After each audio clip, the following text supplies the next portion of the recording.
snowbank. If you jump in snowbank, I will send you to a different country. Because what he does is he starts, and then he does that, and then he finishes really quick at the end. So he's like, and we're gonna go to Iran, and we're gonna talk to them, and we're gonna see what they want. There's a lot of that going on. It's a good president. Well, did you like my impersonation? Yeah, we're gonna keep this in. Oh, great! Hi, we're already doing this off. Welcome to Worst Collection Ever here on Sideshow Network. This is the show where we talk about our shitty comic books. Yay! See, I did that right. You did. I'm very, very proud. Very proud that you kept that nice and short. I did. It's usually why I do it. Yeah. So, I'm Shawn. And I'm Jen. My name is Shawn. Your name is Shawn. My name is Shawn, but my... Is it going to be that sort of day? Yes. So we were just watching people jump into snowbanks. Yeah, if you're on the East Coast, I hope you're weathering the blizzard. And you're safe and warm, etc. And I am jealous that you guys got snow. I miss blizzards. Yeah. But don't jump into a fucking snowbank. Oh no, this woman fucking dived into a snowbank like she was diving into a pool. Like, you can break your neck that way. Because literally break your neck. Because sometimes you think that snow could be packed and stuff. I mean, maybe you forget like exactly how far it is from like whatever you're jumping off of to the ground, and you misjudge that. Like, that's a great way to paralyze yourself. Don't do it. Well, also too, if you dive into snow head first. Like an idiot. Well, just diving into snow in general, from like if you're diving from like your deck, into the snow. Keep in mind that either A, the snow is could be very loose, and you'll just fall right through to the ground, and just might as well have just jumped off of you could do the same. You literally could have did the same thing in the spring and gotten the same result. Yeah. Or the snow is really compact, and you'll break every bone in your body. Yeah. So it's basically the ground is just higher. Yeah, it's just a higher ground. It's just it's just an elevated surface. Or even worse, the snow is covered in ice, and because as somebody who grew up in Buffalo, I've seen snow in all of its forms. Yes, you have seen much snow. I've seen much snow. I have shoveled much snow. Having the growing up and everything, and don't ever do that. Yeah. So you stupid. But if you have to jump into a snowbank, please do it feet first, and please wear winter gear. I was gonna say, wear a shirt. Don't, like, these fucking guys are doing it in their swim trunks. I'm like, no. Please, you know what I would be like, bro, wear go jump out. Wear winter shit and just jump feet first, because at least you're not gonna break your neck. It's like, bro, go jump in the snow, and then I'll just lock him out. Just fuck him for being stupid. Yeah. Yeah. Anyway, we have comic books to talk about. Yeah, we have comic books to talk about. Thanks for joining us. Let's get into our first one. I think we should do. Let's do Avengers. Marvel one first? Let's do our Marvel first. We're gonna go back to the Avengers West Coast. Actually, so we did before. We did West Coast Avengers. Oh, and this is Avengers West Coast. It's the same book, but at one point they decided that it's better to have Avengers first. Yeah, because people probably weren't buying it. Or because it was terrible. No, it's not terrible. It's the B team. It's the SmackDown of the Avengers. Mm-hmm. It's basically, whoever that they wanted to have on a, they didn't want to fit them on the main team, so they just stuck them here. And it's by far probably one of my favorite books. I've actually resigned myself to collecting them all, if I can. And it's pretty easy to do that because they're all cheap.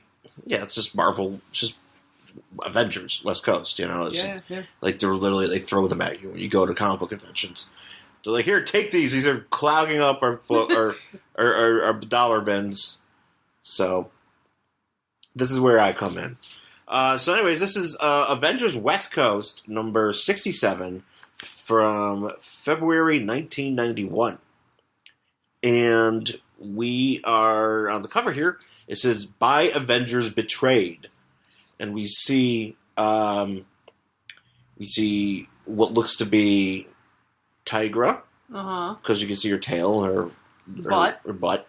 You see Hawkeye, and you see Quicksilver. Some of Quicksilver, basically just his legs. Just his legs, and but you notice specifically Tigra and Hawkeye they have some sort of, they look like Colossus. Yeah, they look like they fuck Colossus. Like, if they fucked Colossus and had children, this is what they would look like. Yeah, it looks like they're cosplaying Colossus, but they're also cosplaying themselves. Yeah. And they're surrounding Hank Pym, and originally who you would think it would be, what's her face? The Wasp, but it's not. It's it ends up being Scarlet Witch with a short do, which I just found out that she took it upon herself, because if you look at, I'm showing Jen another issue that I was reading of her, and she's out when she's back on the team, right, where she got her gear on. She's got her gear. She doesn't have her gear on the one we're reading. She doesn't have her gear on. She's in a really ugly outfit with like a gross sweater and like a short green skirt. Yeah, and she's got shorter hair, and in this one she's wearing her usual crimson and pink outfit. She's got long hair. So this here, this is a wig. Wigs. She's wearing a wig because it's an annual, and she's doing some sort of training exercise, and something happens where she gets like shot, and she's like, "Oh, my wig," because it falls off with her little headband and stuff. Good for her, She's enwiggened. I like being enwiggened. You know what? I was actually, because we were watching Portlandia last night, and I was watching. What's her name? Carrie Brownstein. Yeah, having this great blue wig on, and I was like, you know what? I don't wear enough wigs. I don't have any. I have 2 wigs, and they're cheap. I'll say this, but I don't wear them. But I want a blue wig now. Sketch comedy and wigs in the past couple of years has seen a great. Well, I mean, the gold standard is Key and Peele. Yeah, Key and Peele. I don't know if I don't know how many people out there are as obsessed with the wigs on Key and Peele as we are. Oh my god, the wigs. Because I feel like they don't get enough love. It's like that is the gold standard for me. Like whoever's the wig master, the Key and Peele that they hired is quite possibly the best person at it. Yeah, it's because those wigs are phenomenal. Yeah, amazing. Portlandia's not bad. Portlandia's not bad, but they are not Key and Peele. No, they're not Key and Peele. So just for you comedy nerds out there, if you want to debate that, you can tweet us and whatever. So okay. So, anyways, we start off with. We're in a sewer. We're in the sewer. We're in the Los Angeles sewers, by the way. Man, poor guy. And we have Grim Reaper, who is the infamous Marvel villain. But he's not actually the Grim Reaper. Well, he is, but he's dead. He's like he's like a walking zombie. But like the legitimate Grim Reaper. Oh, well, yeah, right. Yeah. No, he's not the Grim Reaper as people know what the Grim Reaper is. But he's a guy called Grim Reaper who's actually a zombie. Right. There's the character. It's Wonder Man's brother. Oh. He's Wonder Man's brother. He's you know who the Grim Reaper is. He's got the scythe on his hand. He's got the weird helmet. I don't know. Why is he Wonder Man's brother? Because he just is. But like, what happened to their family to make them so messed up? So, what's the origin of Wonder Man? So Wonder Man was, disgraced for being accused of embezzling money. Right, because he was, rich or whatever. He was an arms developer. Yeah. And then he was disgraced and he became Wonder Man through Baron Zemo's means. And then, he ended up dying and being come back to life. But what actually ended up happening was his brother, Eric Williams, his brother was the one that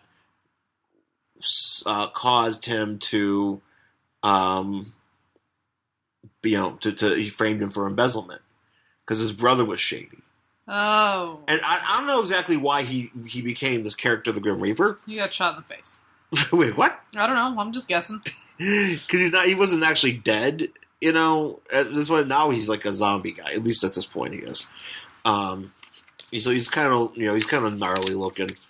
So he's walking through the sewers and he comes upon Ultron's lair. Yes, but Ultron 13. Ultron 13's lair.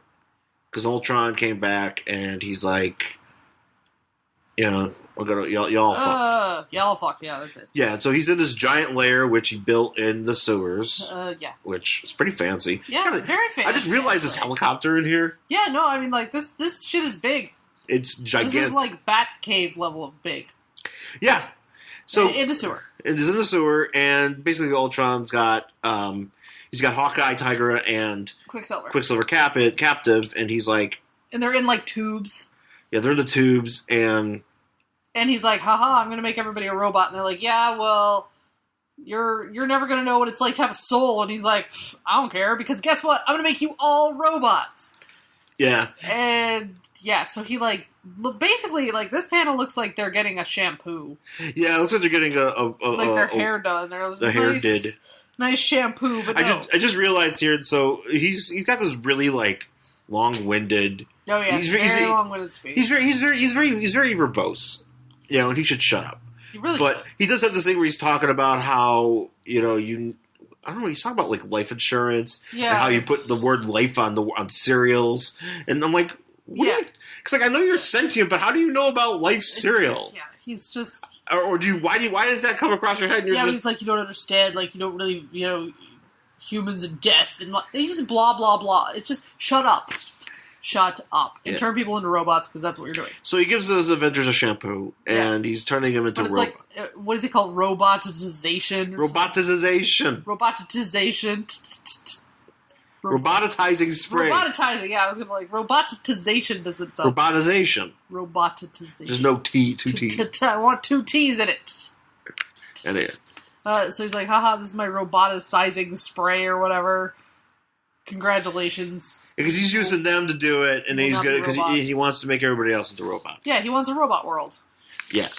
So. Which that sounds fun. Yeah, and he's. So the Grim Reaper is seeing this. Yeah, Grim Reaper's seeing this, and like for some reason he just runs up behind him, and then he just stands there. Yeah, he just kind of has like a creep. Well, they're like, it's not working, and Hawkeye's like, no, it's working on me, and they're like, oh, that's because you're not like a meta or whatever. A mutant. Yeah, but it's working, and they're all like, ah. Now, explain Tiger to me, because she's like, if I had stayed an alley cat, none of this would have happened. Was she a cat? No, she's just saying that basically if she wasn't, if she wasn't doing anything with the Avengers, she wouldn't be in this mess. Which I thought she was like a cat who got humanized. No, she was a woman who became cat-like. Oh. Yeah. Why don't we go the other way? Tigra is fascinating, actually. Why don't we go the other way? Why can't we go cat who, like, got human did? They've done that at some point. They always thought it was, like, a woman who gets cat. And notice it's, like, rarely ever a dude. It's never a guy. No. They have there's a society of cat men. There are? Yeah, in the Marvel. Yeah. Oh. Yeah, there's cat, like, men with, like, cat men with ripped bodies and cat heads, like actual cat heads. Ah, no. Yeah, ripped bodies and cat heads. I'm not comfortable. Yeah, no, and I am not comfortable. And with she's that. She hooks up with one of them in these books. She does. Yeah, I'll have to show you. She's like, yeah, give it to me. She does actually. Creepy cat. She actually. She actually said that. She's like, hey, big boy, and he's like, oh no. Yeah. No. Yeah. Oh yeah. This is why Marvel. This is why West Coast Avengers is the fucking shit. Because you don't get this kind of stuff when Captain America's around. No, you got to go to. There's no cat people fucking. With there's no cat. There's no feline human hybrids having feline fellatio. Yeah. No. Like they. Yeah. Ew. Oh man. Oh, I'm surprised. I'm surprised. I should have told you more about this. Oh yeah. There's like a whole story. There's a whole storyline. Yeah, why haven't you filled me in on the weird sex going on in the Marvel universe? I'm surprised that you're not a bigger fan of Marvel. Why? Because there's more weird sex in it? There's more weird... Yeah, sex gets weird, like, in Marvel, I know, that's true. DC doesn't have nearly enough sex. Maybe I should start reading Marvel. And you get mad... And the thing is, you get all mad because you're like, hey, how come nobody's fucking here? There's nobody fucking in this book. I hate this book. Throw it across the room. I'm just imagining you at, like, a comic book store just being like, where's the fucking throw? Excuse me, sir, where are your fucking books? And they're like, that's about it. Are you familiar with Omaha the Cat Dancer? No. So Omaha the Cat Dancer is, it's an independent comic. Is it a cat? Well, it's a woman. Basically, it's like a tigra. Mm-hmm. But it's like a whole, like, society of tigras. Okay. And, like, but they have, like, real lives and stuff, and, like, it's just like a drama about a woman who comes to LA, and she, like, becomes a dancer. But she's a cat woman. Which is a cat woman, and, like, and she, and she turns tricks and stuff, and and it's hardcore. Oh my. Yeah. No, I don't know if I want that. I just want, like, regular... I don't need furry fucking. I just want, like, regular fucking. Yeah. No shame on anybody who's a furry. It's just not my thing, but... Yeah. So anyway, they're getting stiff. And... What? Let's follow up our sex conversation about people getting stiff. Stiffy. Because I'm 14 and I think that's funny. So... So his whole plan, I don't know if he mentions it here yet, but his whole plan is to, like, make so his layer is underneath the 101. Oh, that's a bad place for it. Yeah, it's like, what the fuck, man? I'm bad just for doing that. I'm like, that's the worst. Not only do you pick a sewer, but you pick the fucking 101. Because when shit goes down... You don't want to be under the 101. I don't want to be on the 101. No one wants to be on a highway in general, but, like, of all the places that you could have picked... He truly is the worst... You picked underneath the 101? He truly is the worst villain. Oh, he's terrible. Boo. Yeah, so, like, as this is all going on, like, Grim Reaper's still standing there, by the way, just behind him, and he's like, oh, guess what? Like, here are my robot men. And he calls them androns, I think? Because he doesn't call them androids. Yeah, because I think he doesn't want to call them... Everyone else... Yeah. Andrones. Andrones. So... Androns. Andron. And I was like, I can't see it from here. It's an andron. Androne. And they, like, run up and they give him a Hitler salute. See? Right there. Hitler salute. Yeah, they're totally Hitler saluting him. But they don't speak. So I guess he's the only one that speaks. Yeah. Probably because he doesn't want anybody to, like, step on his monologue. Step on his giant monologue about life cereal and stuff. Yeah, so he, like, sends him off to find Iron Man. Yeah, he sends him to find Iron Man, and so we got Iron Man flying over L.A., and, like, he makes, like, an Angela Lansbury joke. Yes, he does. A Murder, She Wrote joke. Because 1991, okay? And it's funny because this totally reminds me of Larry Sanders. Uh-huh. Which is kind of, like... he's like, well, Angela Lansbury... They make there's, like, the show, and they're booking people, and they're like, oh, who's our guest there? Angela Lansbury. And it's like... 1992 or whatever. And it's like, oh, Jen, show me cats. Sorry, cats. It is not Avengers West Coast version of cats. It's actual fun cats. Really, real cats. Anyway, so like, yeah. Yeah, so he's making Angela Lansbury jokes. Yeah, he is. Murder, She Wrote. I'm like, who gives a fuck? No one cares. I like when they think... How long was Murder, She Wrote on the air? I feel like it was on for a very long period of time. It was on for a while. I've never seen an episode of Murder, She Wrote. You never watched USA. I did watch USA, but I never watched... It was always on, like, right before wrestling. Before USA got really saucy at night. Yeah. Well, no, I used to watch, I think... What was on right before? I feel like it was wrestling right before the Highlander. Yeah. Yeah, so I would always catch, like, the very, very end of wrestling, and I was like, I don't care. No, yeah, because Raw was on, and then they'd have, like, the Highlander or whatever. Then the Highlander was on, which that was really exciting, but I feel like I only watched it for the theme song. Really is. I mean, the Highlander's great, but... Well, you remember Duncan MacLeod of the Clan MacLeod? That was the TV show? Yeah. That was a great show. It was a terrible show, but it was a great show. Is that on Netflix? I think it is. Is there maybe it's not. That should be on fucking Netflix, because I would review that show. Well, maybe once you're done with your Gilmore Girls, maybe you'll have to jump to that. I thought I was doing all G shows, so like Ghost Whisperer. Oh, yeah. I like that. So think about the X-Files debuts tonight. I'm so excited. And Jen. Oh god. So what happened was So what happened was I remember when we first got cable, and back in Boston, and you were watching X-Files, like DVRing it. Yes, because it only came on at like 2:00 in the morning. It was up like on USA. Yes. And then for whatever reason, I think they stopped showing it and stopped programming it. Something happened. I don't remember. But I would DVR it and like watch it the next day when I came home, even though I'd seen all of them. Yeah. Yeah.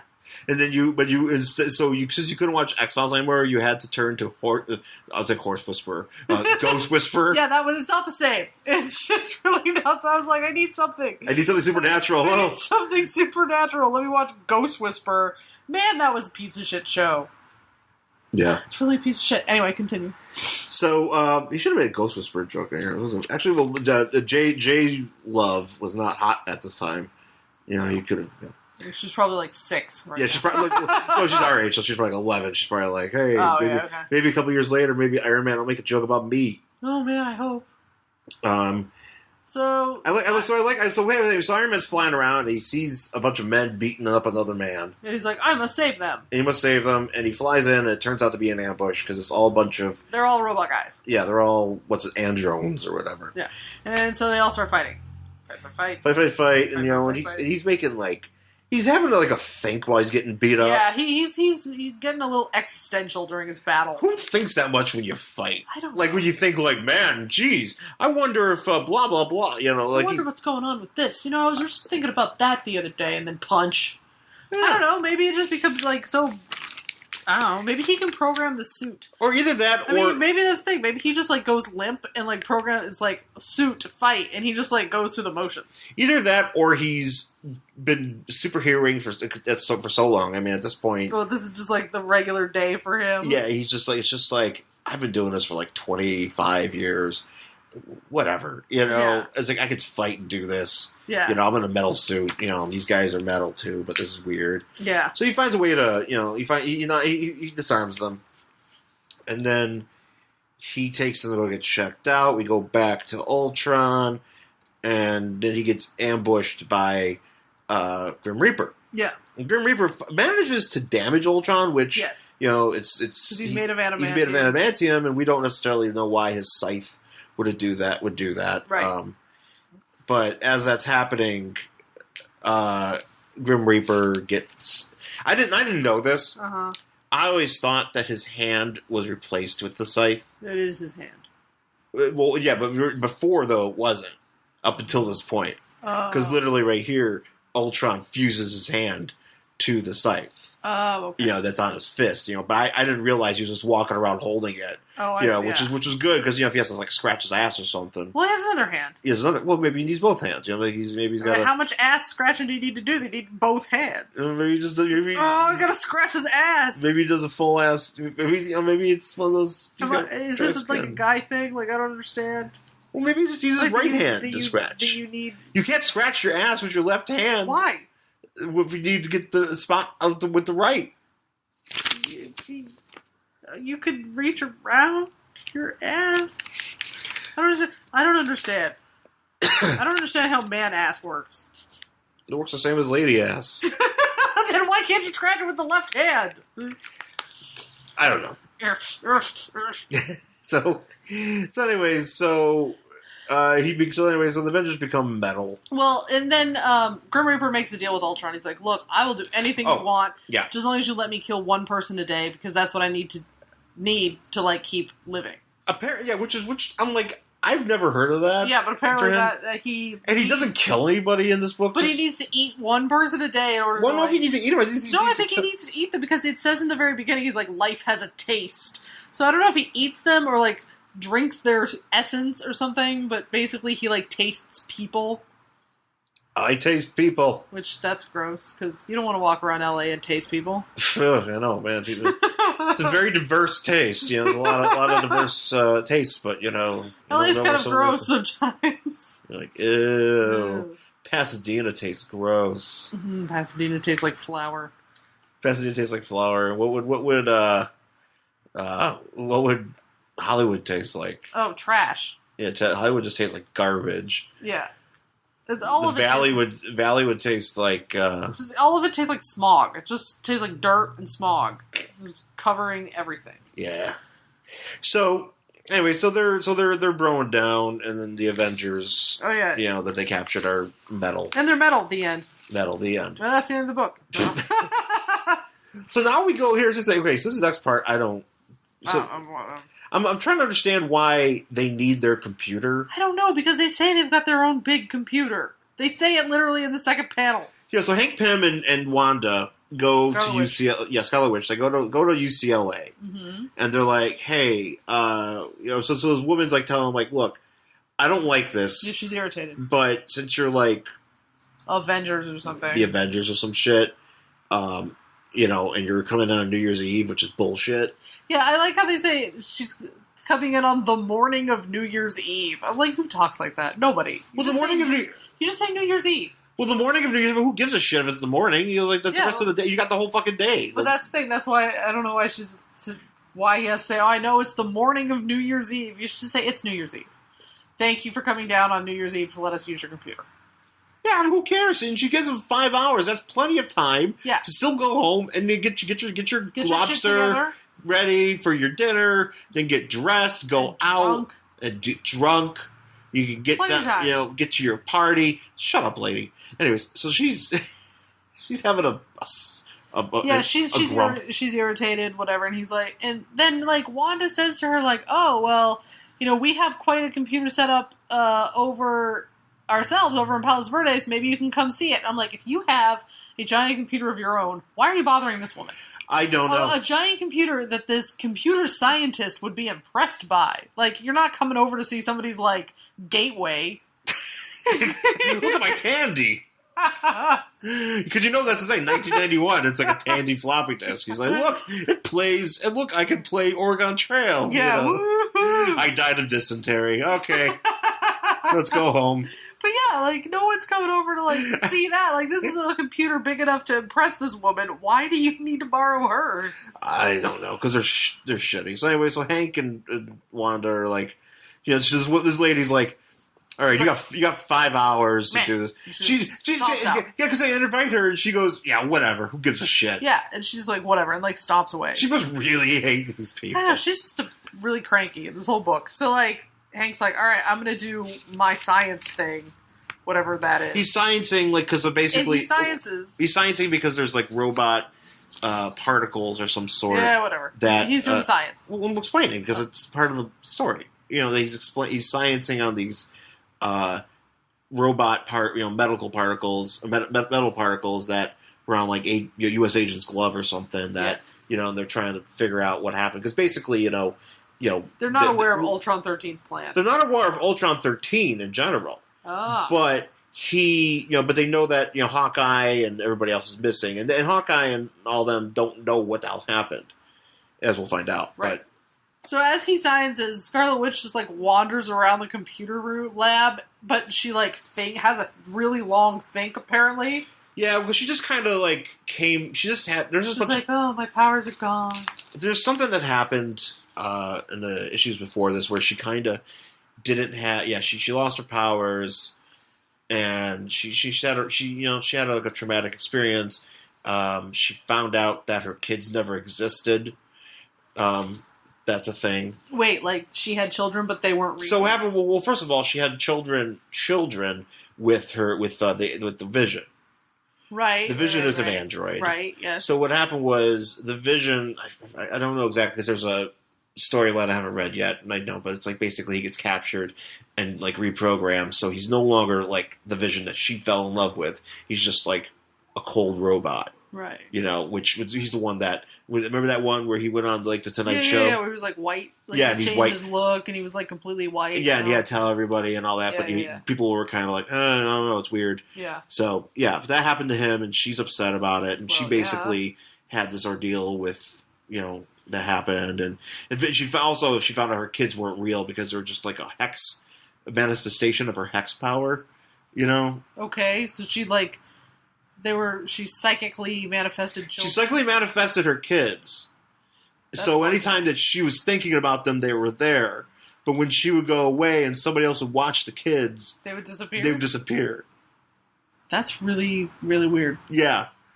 Yeah, it actually is explained in this wonderful Avengers West Coast Annual, which actually I would love to talk about in general. Because it's not only there's not only that, like there's a small backup story about her, and it also reveals her wig.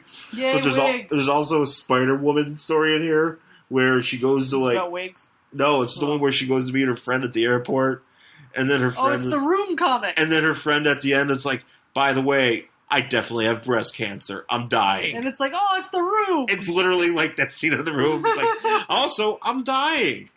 Cancer. Yeah. So anyways, they're doing their science, and as they're doing that, she's having a long think, and then he's like, oh, I found something. She's like, wow, that was quick. He's like, no, you literally walked around for an hour. Yeah, that's right. You walked around in a circle for a fucking hour. Having to think. She's thinking like one word. She's like, It must have taken her forever because it only took us a panel. Weren't that many words, but it's not like once they figure something out, like Income, Hawkeye, and Tiger and Quicksilver, and they're through like the ceiling of this lady's computer lab. The lady who didn't want to lend them the computer lab in the first place. Oh, now she's pissed. Now she's gonna be more pissed because she shows up. She's like, "Get away from that computer!" She's like, "God damn it!" Of course, they don't say anything, and they just start fighting. Well, they threw. Well, yeah. Somebody throws. Quicksilver throws Wanda into her, and she's out of the equation. Yeah. They start smashing the computer and stuff. Like, we need backup. So thankfully, in comes Iron Man and Wasp and U.S. Agent. Woo, U.S. Agent! U.S. Agent, who everybody hates. Yeah, no one likes U.S. Agent. Nobody likes him. Like I've read such a dick. Because basically they stuck him in there, and he didn't really want to be there, but he's like, well, maybe I'll do it, and nobody likes him. He doesn't like them in turn, and like I'm just reading a lot of stuff with him in it, and it's like a lot of people are just like. It's kind of justified. Yeah. But at the same time, like, because he's like, at one point, he's like, like he's trying, like, there's some shit goes down, and he's like trying to talk to people. He's like, well, I guess I should go talk to them. And he goes up to them, and they're kind of like, whatever. And somebody walks away, and then somebody else is like, man, U.S. Agent's a real dick. Maybe. I'm like, oh, God. No wonder he's as fucked up as he is. No one likes U.S. Agent. Yeah. Because he's goth Captain America. That's right. So anyway, they're fight, throwing each other out the windows. Yep. And they're like, oh, why are they like half metal? I don't understand. Is it makeup? No, it's not. You guys are really metal people. Metal. And they're like, I think we need more backup. Wonder Man shows up. So then Wonder Man swoops in. My dude. Shawn's favorite character. You know what's gonna happen? I am kind of avoiding as many spoilers as I can for Lego Avengers, the new one. Yeah. Because I wonder if he might be in it. And if he's not, are you going to be upset? I might be disappointed because they got to fit in a bunch of stuff and they could fit in a Wonder Man guy. Well, they could totally do. I mean, DC fit in Red Tornado, Dr. Fate, and Etrigan. Yeah. I mean that's as shitty as DC can be. That's fucking awesome. Yeah. That's all I need, I know. But so they're fighting. They're fighting, this is where like, U.S. Agent's like he's just like trying to help. Yeah, he's trying to help, but everybody hates him. He really feels like an odd man out. Yeah, he is. Yeah, it's kind of a bummer. So finally they subdue Tigra and They just do the Tiger and Quicksilver. And so they're like, okay, well, we have to try to get them back to normal before, like, this is irreversible. So Iron Man's going to, like, shine his heart light on them like he's a Care Bear. He literally Care Bears them. Yeah, he does. It's a Care Bear stare. He does a Care Bear, and he figures out that infrared light is... Well, he's trying to figure it out, and it's like, one of the frequencies of infrared light that I can admit will change them back, we think. And they're like, oh, okay, but there's so many combinations. So he's trying, and it's not working, and like his Care Bear stare is fading. Care Bear stare. He hasn't had enough cotton candy. Did you know there was 2 Care Bear movies? I knew there was one. There's 2. Oh. There's one with the Care Bear buddies. Because there was like a dog and like a cat. And there was like other animals, that were care bearish. Mm-hmm. And it's quite fascinating. Yeah.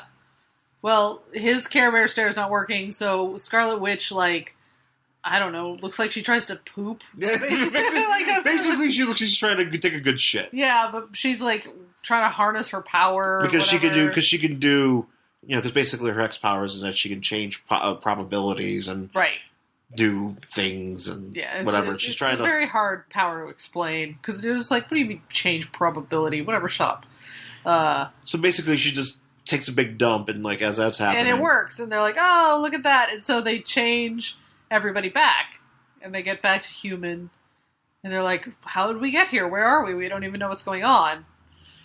Yeah, and And they're like, oh, thank God, you fixed us, except for Hawkeye, who has, like, one metal hand. Yeah, he's like, I'm metal! So now he's like Nick Cage in Moonstruck, where he's like, my hand! Have you ever seen that movie? No. Oh, okay. Well, basically, it's just Nick Cage overacting and screaming, my hand at Cher, who looks like Nightcap. She does. Yeah. It's kind of a great movie if you ever want to see it. Is that the synopsis? Nick Cage screams at his hand. Yes. Well, because his hand is like fake or something. I can't remember how it is. It's like his hand is. Oh, I didn't know it was a fake hand in that movie. Oh yeah. And he's just like, oh my God, going on and on and on about his hand. And he's always like, my hand! Like, it's just so fucking ridiculous. And Cher's just like, with big hair. Step out of it, or whatever. Yeah, basically. Like, that's Moonstruck for you. Seriously, I do recommend that movie. All right. It's Nick Cage at his most Nick Cage. It is very early Nick Cage. Nick Cage should play. They should bring him as Ghost Rider into the Marvel Cinematic Universe. Just get Nick Cage in there. Just get him in there. Just get some Nick Cage. You know, who cares? I mean, because he's Ghost Rider. He's already there. Just bring him in. Who cares? Yeah.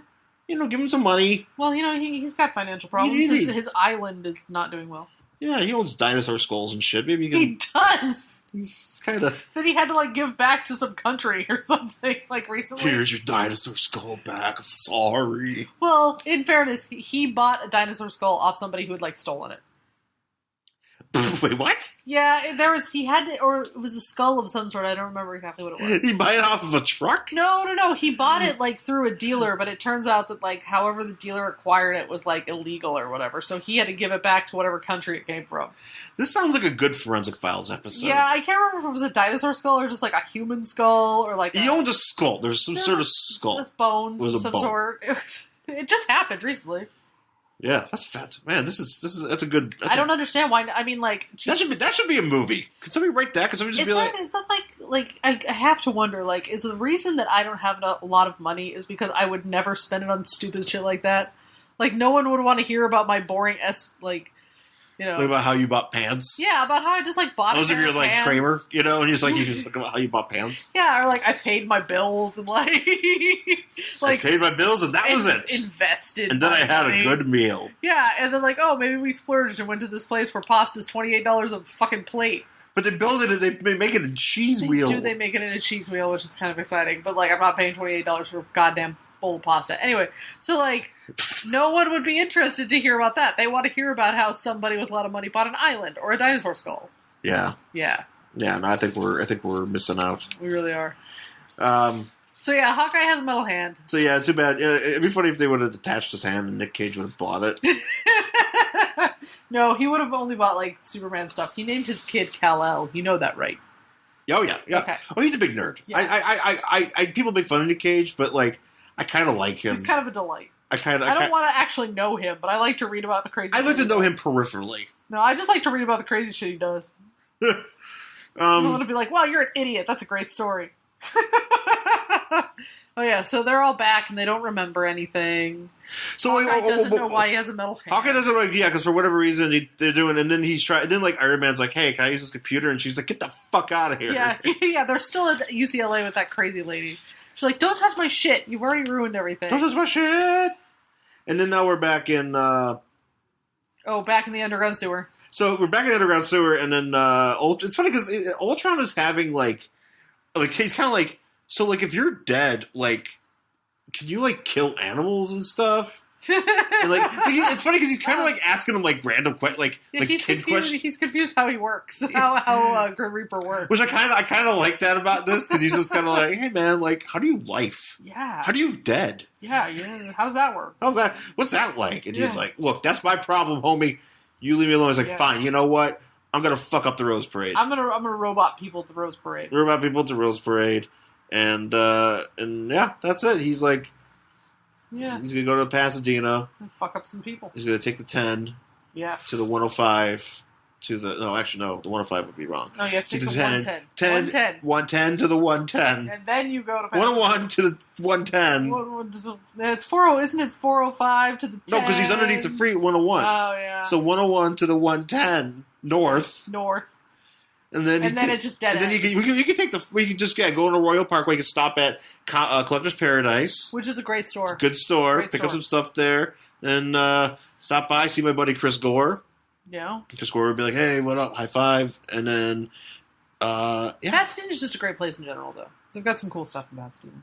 Yeah. You can go see where NASA is, because it's up there. Jet Propulsion Laboratories up there. You'd have a good day in Pasadena. Really would. I always have a good day in Pasadena. I know, I like Pasadena. Yeah, I like it a lot. Anyway, so he's going to Pasadena to ruin it. And the next issue, it's called California Screaming.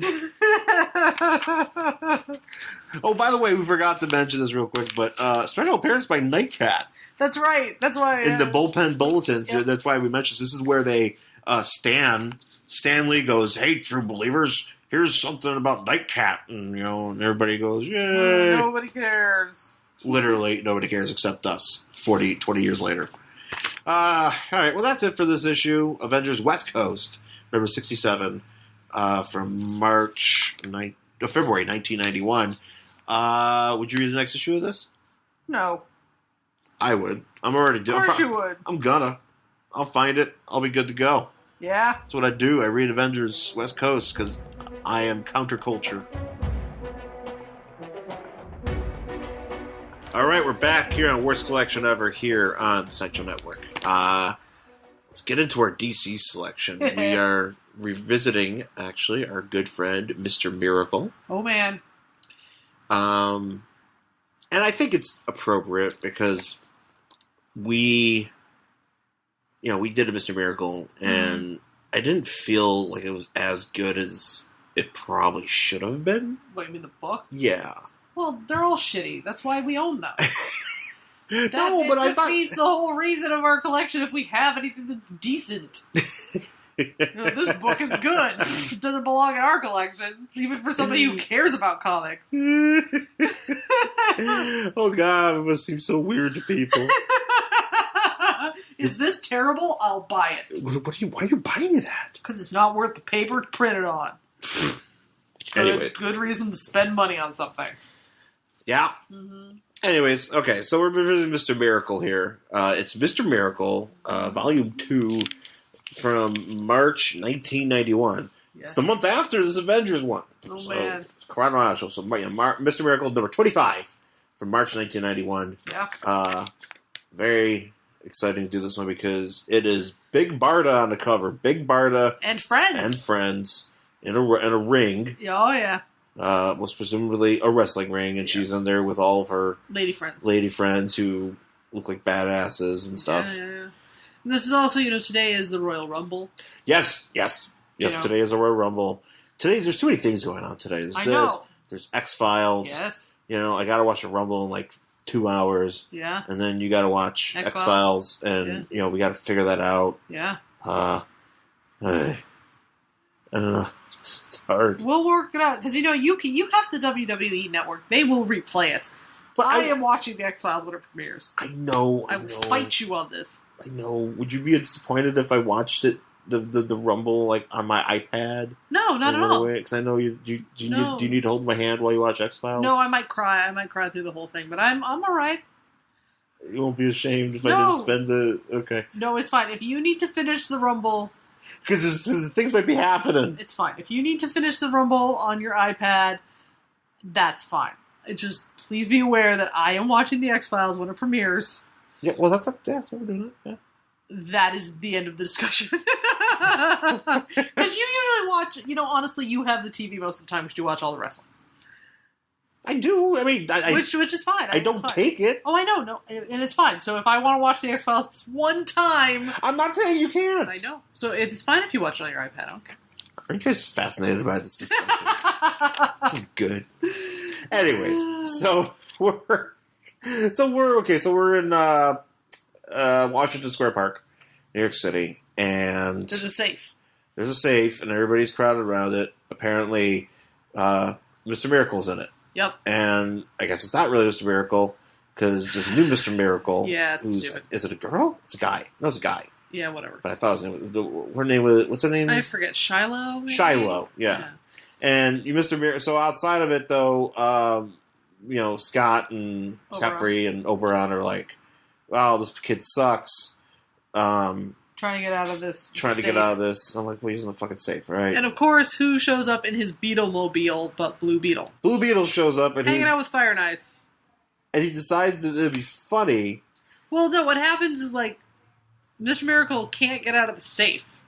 And, like, everybody's getting disappointed. So Blue Beetle thinks that, like, he needs help. After he laughs at him, of course, because he's laughing at him for being shitty. Yeah. Laughing at him for, like, not being able to do it. He's like, well, he can't get out of there, so I'm gonna, like, pick him up with my claw thing. Like, one of those machines that you, like, use the claw to get toys. Yeah. So he does that, and I'm gonna take the safe back to JLA headquarters. And so he does. And Scott Free, who, by the way, looks like a fucking hobo. Yeah, I know. I don't understand what happened. I don't remember. I was like, did he always look this way? Well, because basically, I think at this point in the book, I think he like sort of retired from superheroing because it's alluded to with Barda. So what? So like his hair, like he let his hair like literally just get out of fucking control. He looks looks really puffy. And then he's got like he looks like John Hamm on a bender. He does look like John Hamm on a bender. He's got like a beard, but his face also looks crooked. Like, yeah, he's drawn kind of weird here. He looks terrible. And I was like, what the fuck? So they take him away. They take him away. So Beetle takes him away, and he's like, shit, we gotta get to headquarters, to the embassy. He was actually supposed to get out of there or something. I don't know. Yeah, and also there's this gag from earlier, or that pays off later, which there's some girl that like this Mr. Miracle is dating, this new Mr. Miracle, and she's just like waiting there for him. Yeah. Apparently, she never leaves. Yeah. So which is dumb. Which is I'm like, well, you know what? Maybe she's like, well, no, I'm just not going to date you. And I'm like, you waited there for like a week, you dumb lady. Like literally standing in the middle of the square. So he runs off. I'll say this whole bit of thing sort of feels Broad City-esque. Yeah, it's a little bit. Yeah. So he runs off with Oberon and Big Barda, who apparently lives above an Albanian noodle factory. Yes. For a second, I thought it said Alabama Noodle Factory. Yeah.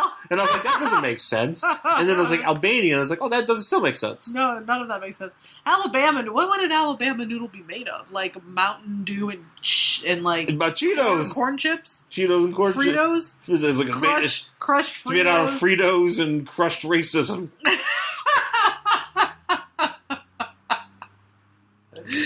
49th in education. Or are they 50th? I don't remember. I better check and see if we have any fans in Alabama. We love you anyway, Alabama. We're just making fun of corn chips and Mountain Dew. Man, we're harsh. Yeah, we're not very nice. We're terrible people. Let us continue. Anyway, so Big Barda is like working out in the gym, and all she's wearing are like panties and like a hat, a crop top that says I beat up Lobo. It says, I kicked Lobo's butt. Yeah, I kicked Lobo's across butt. the galaxy. Because there's a little part that says across the galaxy. I'm really glad that you have a t-shirt that says that. So she is just like lifting. She got it made at the mall. All the weights, like wearing nothing. And then in the background, for some reason, and I didn't realize who this was until like a couple panels later, there's an old man wearing yoga pants and like a blue shirt, and he's like hover meditating. And it turns out it's Highfather. Now, what the fuck is Highfather doing in this book? I don't know. I have not been able to figure out why Highfather is here. There's probably a good reason why. Sure. Because if you go back... Doesn't he have, like, a planet to oversee? Yeah, isn't he, like, got New Genesis and, like, stuff to do? He's the head of their, like, government. He's just like, meh. And he's just taking a vacation. He's sitting there he's wearing flats. Yeah. He's got his yoga pants. He's wearing a shirt with... Now, he doesn't have his staff with him. No, but he has, like, embroidered onto his, like, polo. Which is, like, which means he has, like, casual... like Highfather wear that he brought with him from, he threw it into a boom tube and it showed up there. I like that he has to have that embroidered on his shirt just in case people didn't know he was Highfather. Yeah. It would be like the president just getting, like, president embroidered on his polo shirt, just in case you didn't know. This is president. I don't know. So the phone rings. Yeah, so anyway, Lobo is... Barda's talking to... who's this guy? A skis-ball? Pete? There's Pete. He's a sleazeball, whoever he is. Petey or something like that. Or Pete. Yeah. And he's like, basically, he's a wrestling promoter. Because he's sleazy.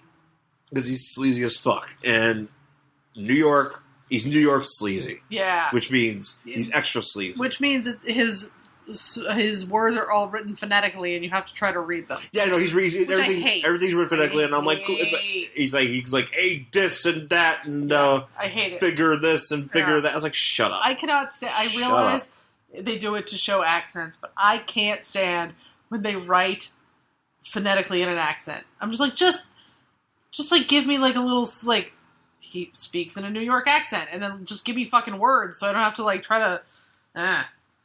It's funny because he's like, don't make me waste brain power on comics. So he's like, hey, so you're gonna be like a wrestler, and just remember that you're not gonna kill anybody. It's not like, Mortal Kombat. I'm not. She's like, I'm not. She's really kind of disappointed because Big Barda wants to kill. How did these people meet? I'm assuming it must have been one like the book before this. It has to be something where she was standing around. Somebody was like, maybe he saw that porno she did. It was like, it's like the inverse. It's like the inverse of Sunny in China, where they go from porno to wrestling to porno. She went from wrestling to porno. She went from porno to wrestling. Yeah, well, maybe that's the way to do it. There's actually a porn star that did go from porno to wrestling. Not the E. No, she never got an E, but she's out. And granted, there's a few, but yeah, it has really been an E. I can't imagine. I mean, Vince is so family friendly right now. There's no way. Would you count softcore porn?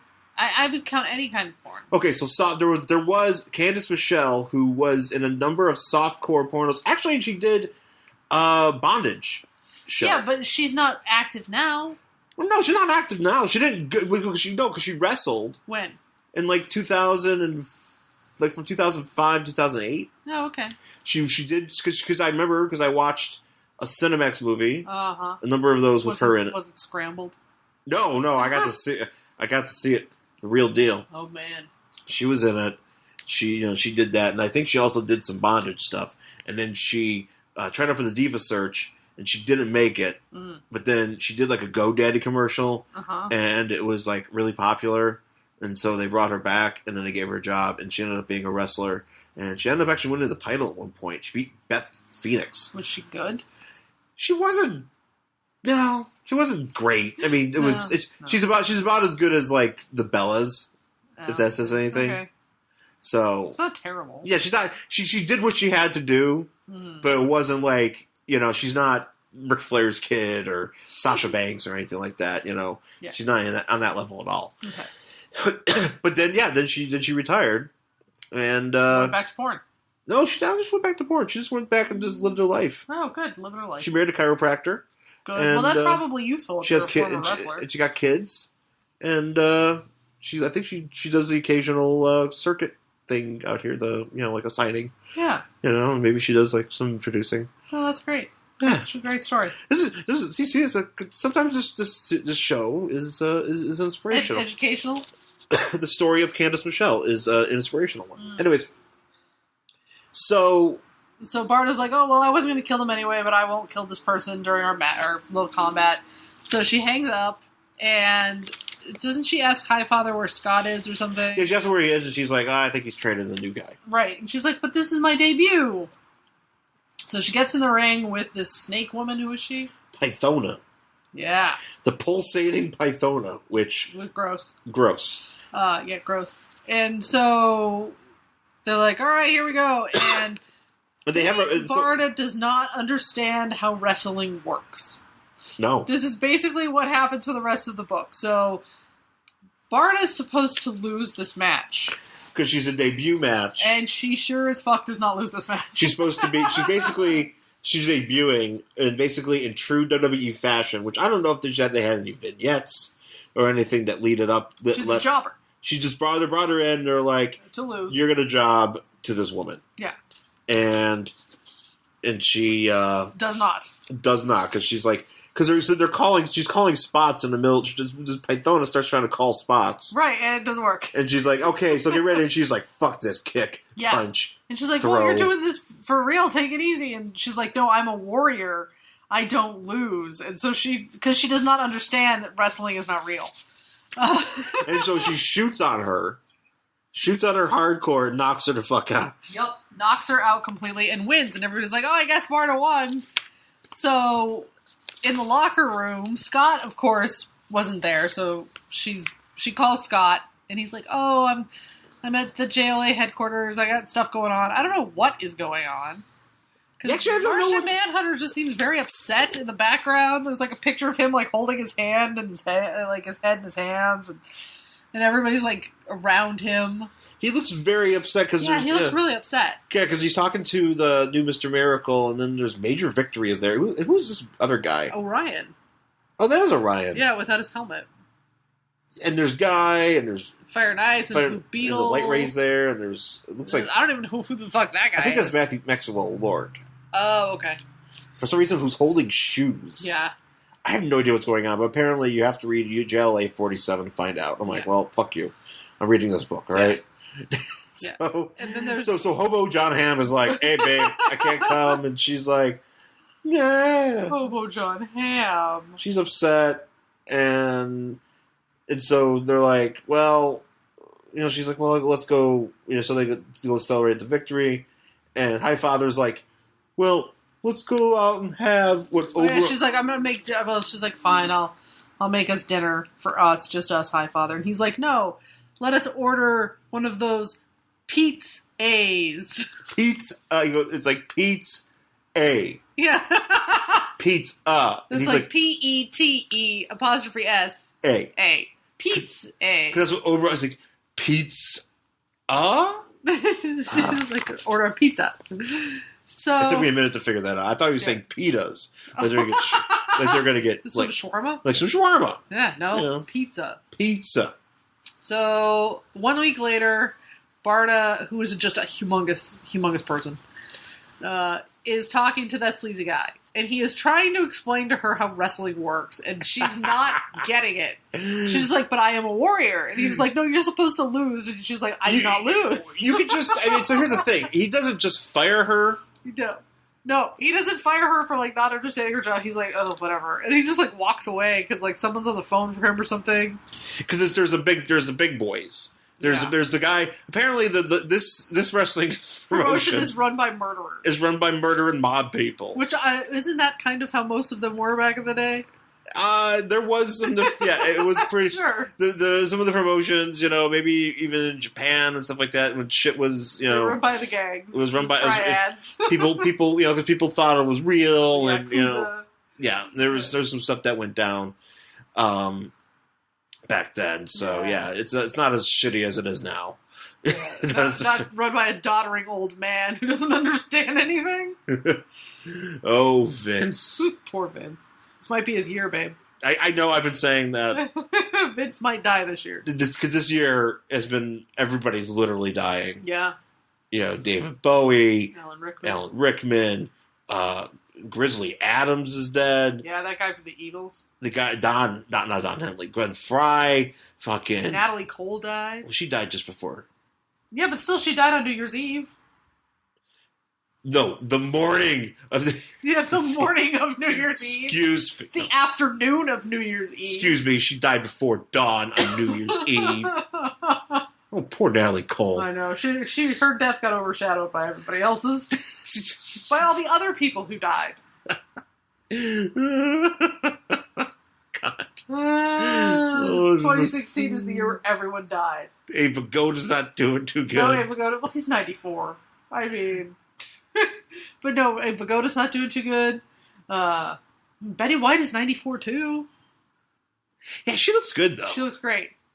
But this might be her year too. She's 94. 94 is old. They're all gonna go off on a ship.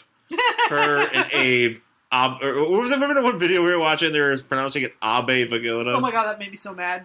And it was like some like a Batman thing. Yes, because Abe Vigoda did a voice on like Batman the Animated Series. And they kept pronouncing it Abe. And I was like, it's Abe! Oh my god! I've never heard anybody pronounce that Abe. I mean, I know he's Italian, but come on. No, it's Abe! Anyway. So Vince might go too. I don't know, that's my... Might be Vince. It might be the end. So anyway, the end for Vince. So this guy though, but this Pete guy is sleazy as shit, and he's like, look, you need to like learn how to like lose. You need to be a jobber, and she's like, I'm not a jobber. Yeah. I've never. But she doesn't even understand the concept of how. She doesn't understand the concept of jobbing. She did not train in NXT. No, she did. Nor did she shake the right hands backstage. No, she doesn't realize that this is a character. She doesn't get it. So why is she even hired? I don't know. It's because she's big. Well, I mean, I get you can teach, but things that you can teach, even the dumbest of bodybuilders know. She doesn't seem to get it. It's the concept of this being fake does not exist. Although I have Apocalypse. I do have a great wrestling story. Yeah. So there's this wrestler Ahmed Johnson who was like this giant, big black guy back in the the WWE back in like the mid '90s. And he, but his problem was that he always kept like getting hurt. So like he started out really hot, and then like eventually his star just like fell because he would just get hurt all the time. And so he, so at one point he was complaining backstage because somebody was like, well, "You need to go out and like job to this guy," and he's like, "Fuck that!" And he pulls out a Pro Wrestling Illustrated. And it's every year they rank the wrestlers from like 1 to 500. They have a Pro Wrestling 500. Been doing it for years. And Pro Wrestling Illustrated 500. And he goes, "Look, I'm ranked to this high in this thing." Now, Pro Wrestling Illustrated is notoriously known as a fake magazine, though, because basically they report on wrestling as if it's real. That's what all those wrestling magazines you would buy at the store from like the 80s, they all would report on wrestling as if it was real. Well, yeah, but everybody did that back then. Well, right, because that was bad for... Because, like, they hadn't broken kayfabe. Well, right, yeah, now it's different because, like, they don't have... First of all, I can't even tell you... WWE doesn't have a magazine out anymore. No. And, whatever. And even they got to a point where they were very, like, it was kind of like Shades of Grey. But back in the 90s, at that point, it would just be like, hey, he actually took the magazine and was like, "I don't lose. Look at my ranking. I'm above this guy in this book." And they're like, "You stupid idiot." So maybe her and Mama Johnson can form a tag team. I just don't think that the concept of losing or fighting for entertainment does not exist on Apocalypse, so she literally can't wrap her head around the concept. Well, I get it. Yeah, no, I mean, I understand why she doesn't get it. Yeah, she doesn't get it. She's like, as a wrestling fan, though, it's amusing. Yeah, I'm a warrior, and so like the woman she's supposed to be fighting, what's her name? Oh, she's gonna fight, and this is an all ladies wrestling promotion, by the way. Yeah, it's like Shimmer. Yeah, what's this girl's name? Betty Body Slam? Yeah, Betty Body Slam. What's going on back here, actually, by the way? I don't know. It looks like someone stole a towel from another girl. Yeah, it looks like there's some shenanigans going on where, like, another woman's chasing another girl. Naked, maybe? I'm not sure. And also there's a woman who's a space woman. Yeah, there's a space woman. She's, like, literally wearing an astronaut's helmet. Like, her bubble over her head. We never see her again. She's just, like, in that one panel. Does she wrestle with this on? I'm assuming she must. Well, here's the thing, though. Actually, no, she probably doesn't, because I was fascinated by this where she, when Barda's about to wrestle, and she's with this, she's about to wrestle the Pythona, and she, Pythona's got a snake. Yeah. And, like, Barda actually has, a cape. She takes off the cape. She does take off the cape. And she just wears her hair helmet. Her hair helmet. And so it's like, oh, okay, so maybe this woman doesn't wrestle with that. Yeah. So they go, like, Oberon walks in, and of course he's just a sleazeball, and he, like, smacks this one woman on the ass, and she about kills him, which is good for her. And so Oberon's like, "Oh yeah, so about Scott, he won't be back because he's off in the galaxy somewhere. He's doing something with General Glory, who we saw earlier. I don't know what the fuck is going on. Yeah, it's just a bunch of and bullshit. Barda's pissed because I don't blame her. Her husband didn't even tell her he was going out of town. He's just gone. Yeah, he just never came back. Yeah. He was just like... She's mad. She blames Maxwell Lord. She's like... I'm going to kill Maxwell Lord. She says later, which I love it, she says, I'm going to tie him up into a pretzel and then I'm going to eat him. Yeah. Which, please show that. Yeah. Big Barda is an inspiration to us all. She's pretty great. She is great. She's pretty great. So, like, they go into the ring. So we go to the match, and all Barda is thinking is kill. Like, literally, there's a thought bubble where it says kill, ... kill, ... Because she's so mad, and so then she just beats the hell out of this Betty Body Slam, or whatever her name is. So yeah, and I love it because I want to think when she's saying kill, I want to think like she's like the dog in Summer of Sam. It's like, kill. He's just thinking it in her head. So as she's fighting, like, a High Father, who's now is wearing, like, a staff necklace. No, that's right. I just noticed the necklace. He's gotten more assimilated to the area. He's wearing, like, a sports coat. He's wearing a sports coat. And he's got, my High Father's got the Amish beard, like the white Amish beard. Yeah. But he also has his hair tied back in a ponytail. Yeah. He looks. It is actually. It's great. It's great because it's like the New Gods go to Miami. Yeah, he looks like. So like it'd be like if he should be on coke on Miami Vice. This is actually pretty great because like if you wanted to like do like a group cosplay and just be like, hey, we're all going as New Gods going to Miami. And just show up at Comic-Con. The New Gods, if they were cast in Miami Vice. Yes. That's what High Father looks like. New guys, I'm High Father as imagined as Don Johnson. Because he's got, like, he's wearing various shades of blue. So, like, he's got a turquoise sport coat with, like, a blue t-shirt with his, like, staff necklace and a ponytail, and he's holding a hot dog. Yeah. And also, I just noticed Oberon's hat here. What does it say? It says Mama Mound. Oh, that's right. Because he's one of the wrestlers. Because Oberon is the biggest fucking mark. He's a huge mark. He's so into this wrestling. Yeah. You'd think he would try harder to explain to Barda that it's not real. Also, do you notice that it's called BBBW? Yes. Which it's like, search that on YouTube. No, don't do that. Or don't search that. Or on YouPorn. No, don't. You will never come back.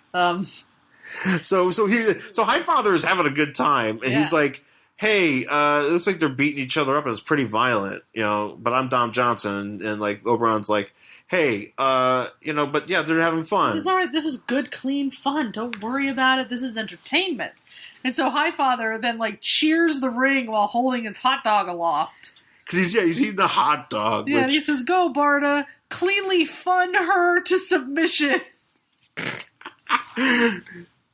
I'm going to put that on a sign and just hold that up. Cleanly fun her into submission? Cleanly fun to submission and just see how long that takes before it gets taken down. Next time we go to a wrestling event, babe. So it'd be as good of a wrestling sign as one time somebody said a wrestling sign that just said pork.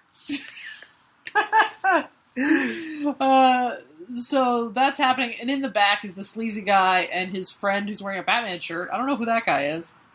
It's Bruce Wayne. Yeah, sure, redheaded Bruce Wayne, and he's like, Robin. but she's supposed to lose. We're gonna have to fire her. And the Batman shirt guy goes, no, but like the crowd, she's over with the crowd. Yeah, like, she's over.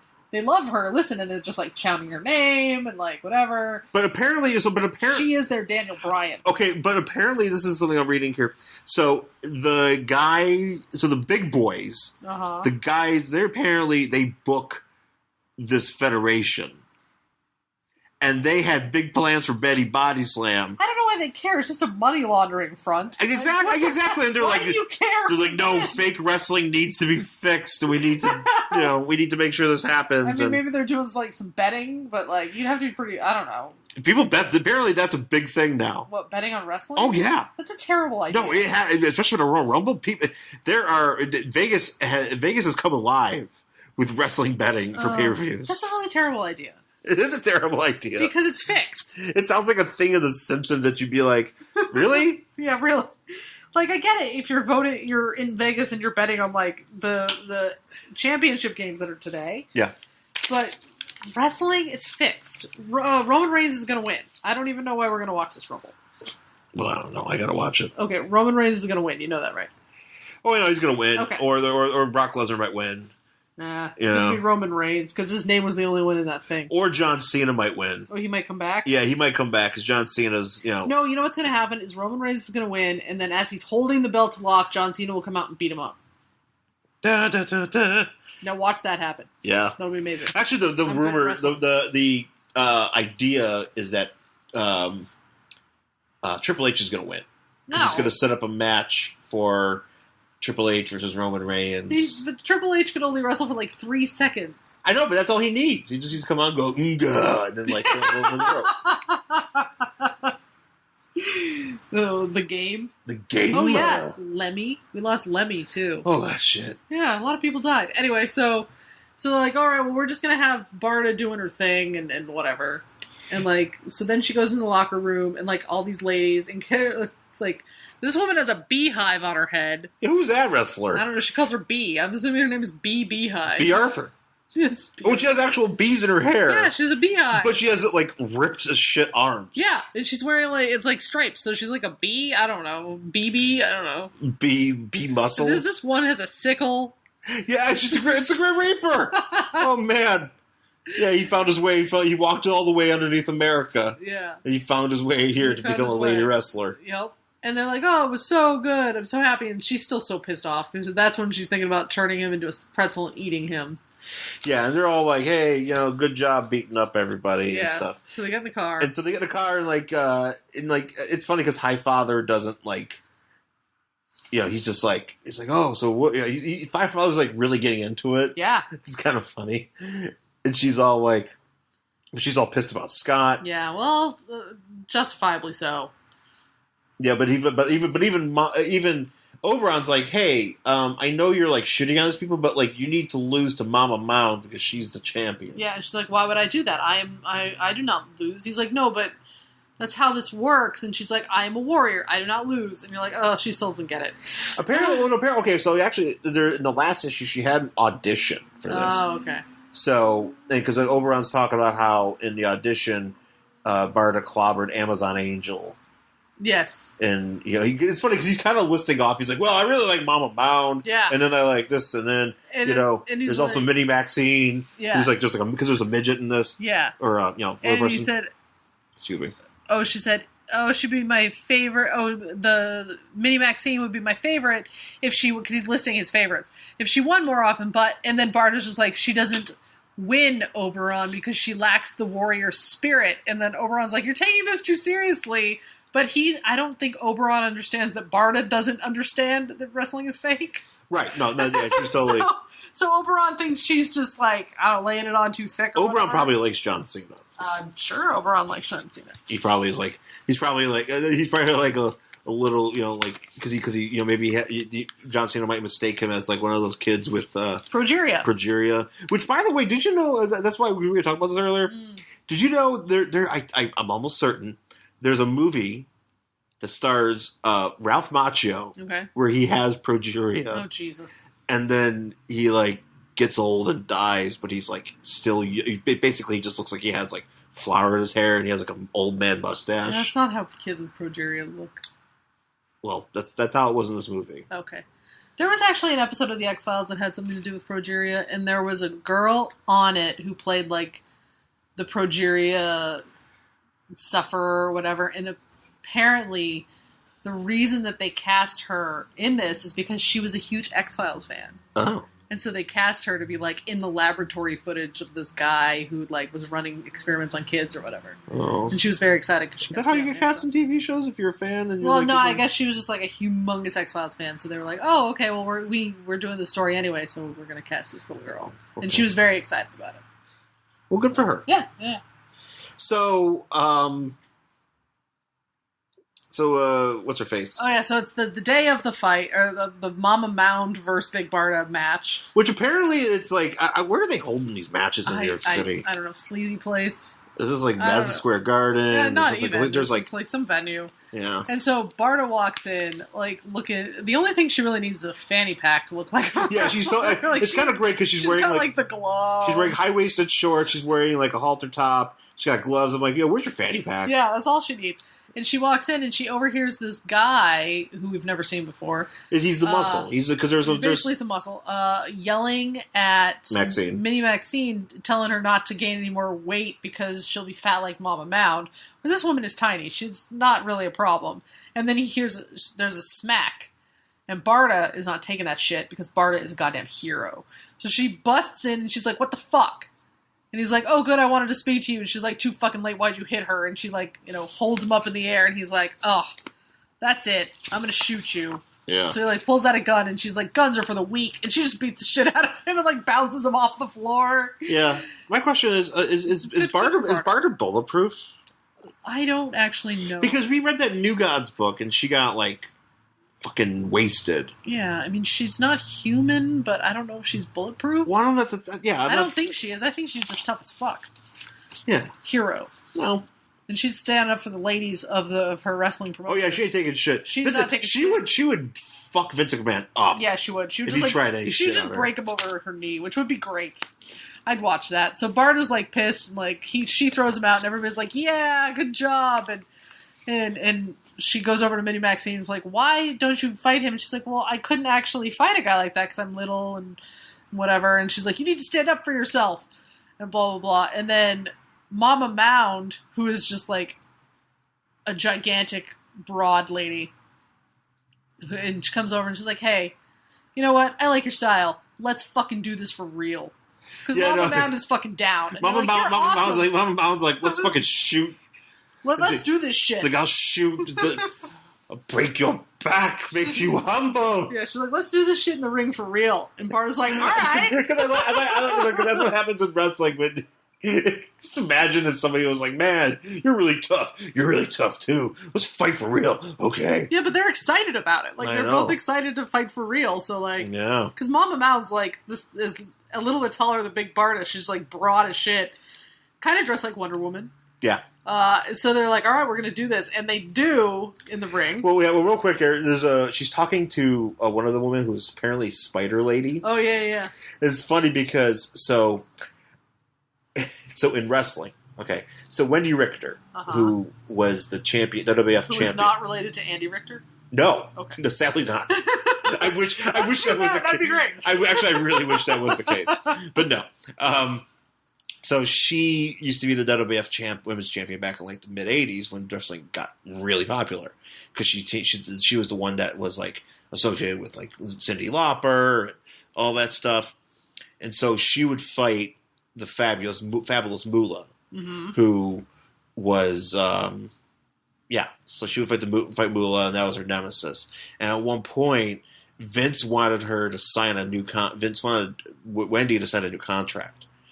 And Wendy didn't want to sign it right away. She wanted, but Vince was like, "You're gonna sign it now," but she didn't. She's like, "Fuck," She goes out, so she goes out for a match with Spider Lady, and famously, Spider Lady shot on Wendy Richter in the ring to hold her shoulders down and win the title, and it was Moolah under the mask.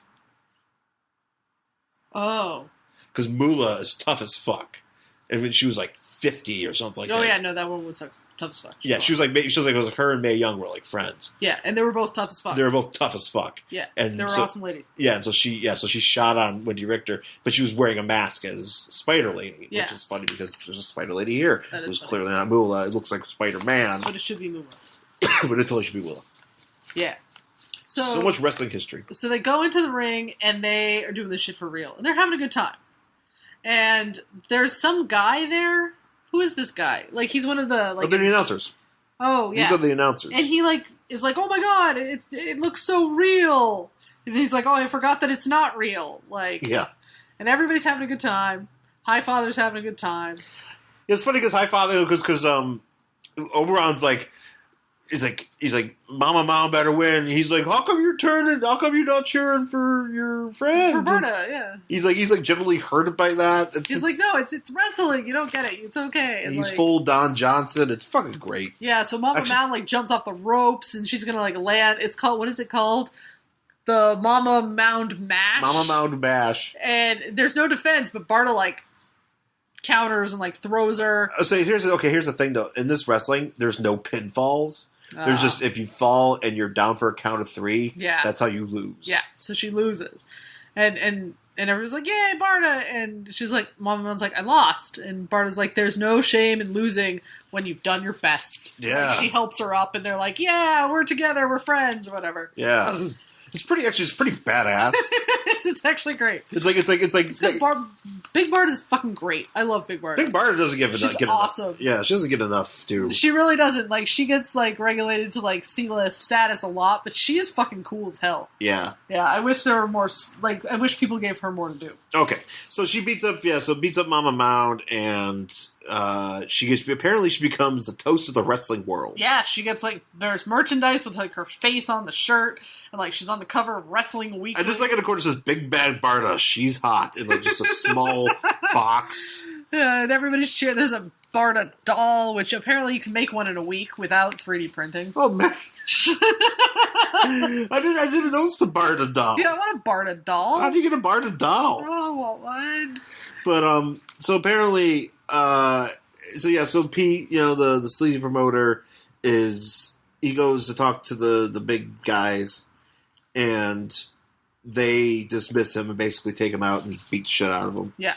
And break then, his legs. And then they bring in Amazon Angel. Yeah. They give her a belt, a power belt. Yeah. Because she's going to use that to beat the shit out of Barda. It'll like amp her strength or something. Yeah. And so Barda tries to warn, Pete tries to warn her, but she's like, "Hey, you got to throw this match. You got to whatever." And she's like, "Fuck that. I am a warrior. I do not throw matches." Yeah. Blah, blah. Still doesn't understand wrestling is fake. Yeah, still hasn't figured it out. She just hasn't been in the game for a while, still doesn't get it. Poor Barda. So she gets in the ring with Amazon Angel, and Amazon Angel's kicking her ass. And then Oberon and Highfather are like, "Go for the belt. It's glowing. It's not of this earth or something." And yeah, Highfather's back to looking like a professor now. Yeah, now he's wearing like a turtleneck and shit. He has abandoned his Miami he's like, I did too much coke in these past few days. And I'm gonna look like I read books now. Earth is great, but now now I need to go. Now I read books. The only drug I enjoy is good caffeine. It's a nice strong Earl Grey. Yeah. So Barda rips the belt off and then just like beats the fuck out of this woman. And then she gets shot at. Well, no, yeah, but because there's an assassin. There's a sniper at a fucking wrestling event, shooting into a crowd. I'll be honest. This is the second book we've read where somebody has shot at somebody in a wrestling ring. It is. That happens. How is that? Wow. I started Tumblrs like people wrestling superheroes getting shot at in wrestling rings. You really should just start a Tumblr about wrestling in superhero comics because you would never run out of material. There's so many wrestling. You do know Marvel for a short period produced a WCW wrestling comic. I was not aware of that. It was like from the 90s and like Jim Ross is in it. I've never seen a copy of it, but I am looking for it. Yeah, I will find it, and we will do. Is it digitized yet? Probably not. Because why? Why would you do that? Why would you? For me? Literally, only for me. Literally, I'd be the only person to be like, Shawn wants this. That's like the time. Shawn wants this to be a digital comic. Listen, this is like the time I went to. I was working at MTV. I was an intern at MTV, and I was like. Working in the website department, and one of my jobs was to like capture like clips from like new music videos or just music videos in general and upload them to the website. Mm-hmm. And so I was like, "Hey, your Danzig page doesn't have all of his videos on it. I need to find a video for Killer Wolf from Danzig 2, and we need to get that up there." And I was literally the only person that had that, whoever wanted to see it. Nobody was saying it. Nobody had to care. But I was like, hey, I need to put my intern hours into this. I got an A-. So.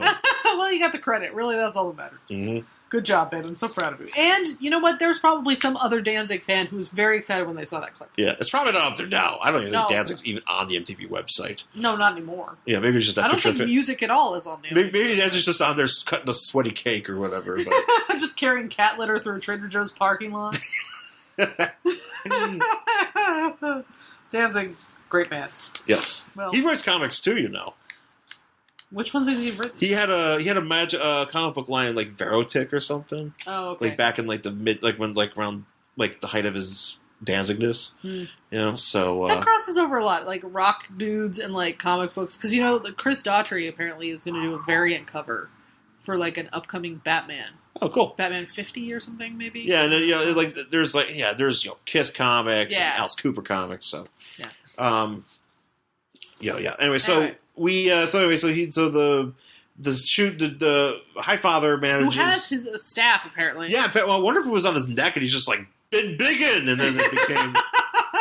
large. Or he had it, maybe because he didn't have it as a necklace, maybe he has an earring. Oh, maybe. Maybe he had an earring. Maybe he did. Maybe he was wearing one earring, and he just said, "Imbiggin." Yeah, I can see at this point him wearing one earring. Because he does look like the kind of, like, he looks like a hip professor. That's why he would wear one earring.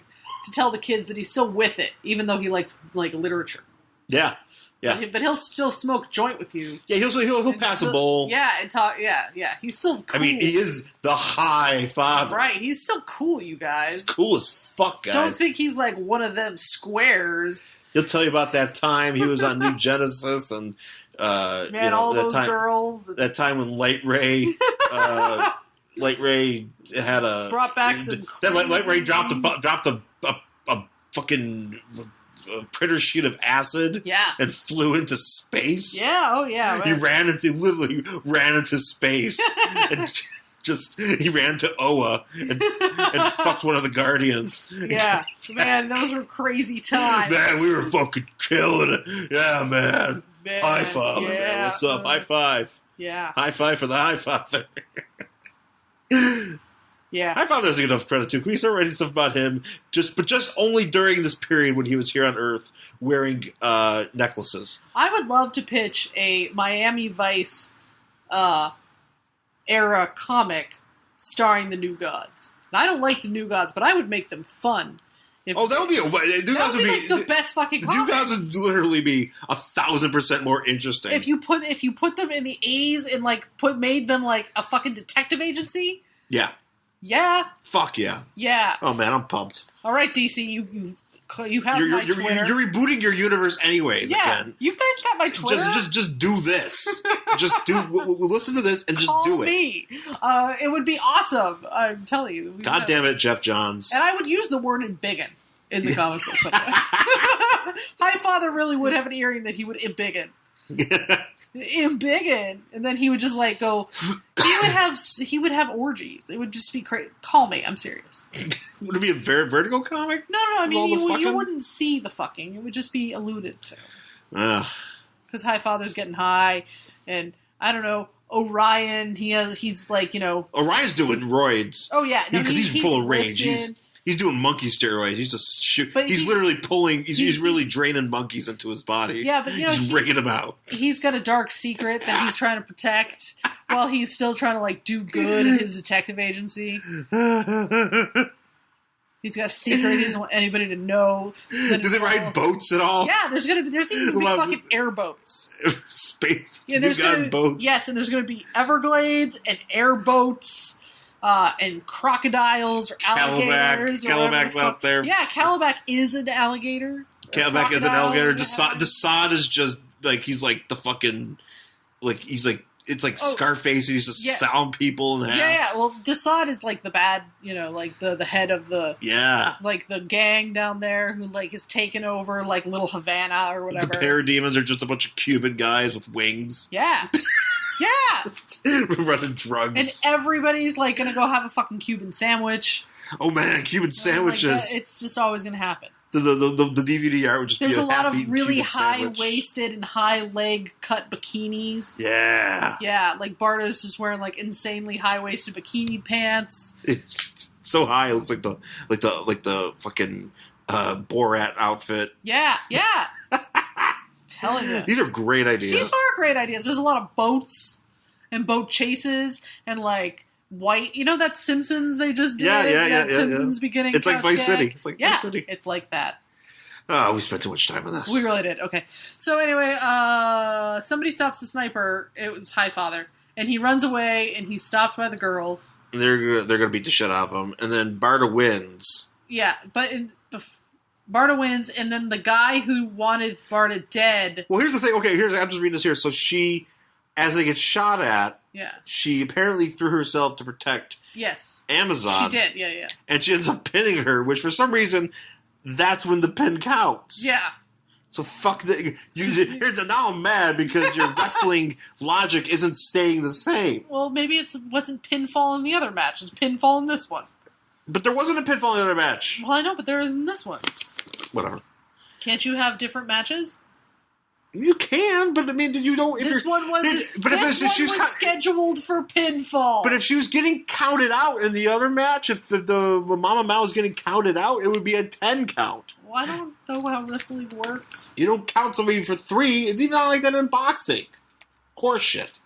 Are you angry about this? I mean, I know in amateur wrestling, you don't. Maybe they don't have 3 counts. Well, I don't know. But regardless, so she pinned her. It's over.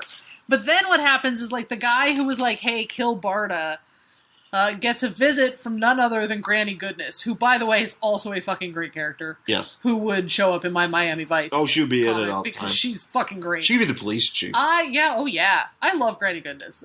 She's evil as shit, and that's why I like her. And she's voiced by Ed Asner in the cartoon. As she should always be. Fucking awesome. So she shows up and she's like, God damn it, you suck. So I'm taking you back to Apocalypse with me, dude. So then she sees Barda on the TV, and she's like, damn you, Barda. I'm so mad at you, but you were always my best fury. And then she leaves.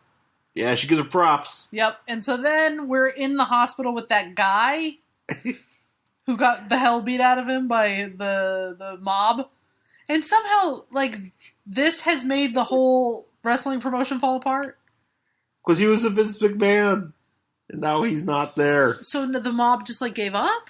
Yeah, because they were giving the money. The mob was probably like... It was money laundering. Yeah, they're probably... But I thought they just put somebody else in charge. No, I think they were just paying for everything.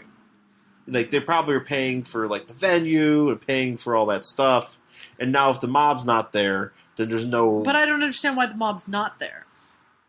That's because they wanted the... Oh, because the Barda kept winning? Barda kept winning. And so they gave up? So this went... Yeah, and so... But that doesn't make any sense, because it's not like people stopped coming to the matches. Whatever. Okay. Whatever. But these women are like, oh, we got nowhere to go. And then they're like, well, Barda's like, hey, you know what? I'm going to teach you how to fight for real. Yeah, you guys are going to be my new female Furies. Yeah. And then we cut back to that one lady just standing, sadly. Still standing there. She's been like, I'll give you one more month. I'm like, she's been there for 3 weeks. She's been there for 3 weeks, and she's going to wait like another month. For that guy in the safe. For Mr. Miracle, not Mr. Miracle. Yeah, that's stupid. So, God damn it. So that's the end of the book. That's the end of the book.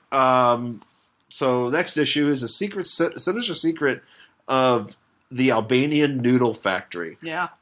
Would you read this next issue? Oh, yeah. Yeah, I would. Yeah, no, absolutely. That's a good tease right there. It is. I like I said, Big Bard is fucking great.